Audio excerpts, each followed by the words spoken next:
you doing, Pat? Good, thanks, Craig.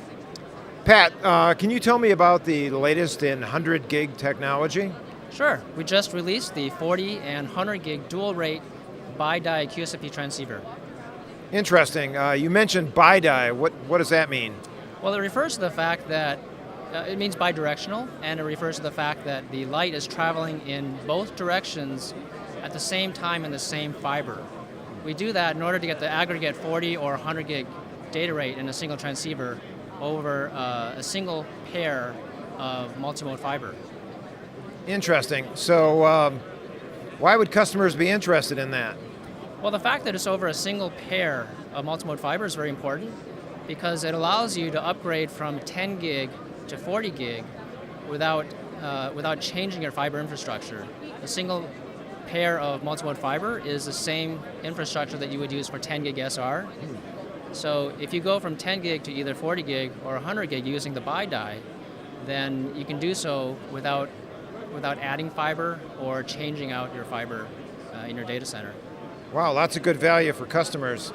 Does this new product interoperate with anything else?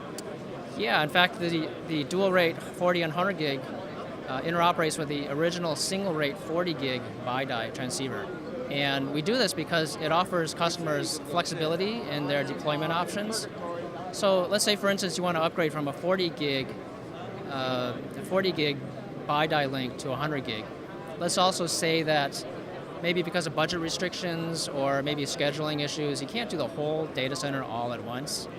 You could actually take this, swap out one end first, and then run it at 40 gig still. And then when you get around to the next refresh cycle, you can swap out the other end and then bring up the whole link at 100 gig. Wow, great. So nice transceiver, but does it work in any Cisco products at all? It's qualified on Cisco's Nexus platforms, and very soon will be qualified on other Cisco platforms like switches and routers. And the nice thing about having that qualification is Cisco's support, which is fantastic. In fact, if there's ever any problem with the transceiver module, all you have to do is call up Cisco's Technical Assistance Center, and they help you out.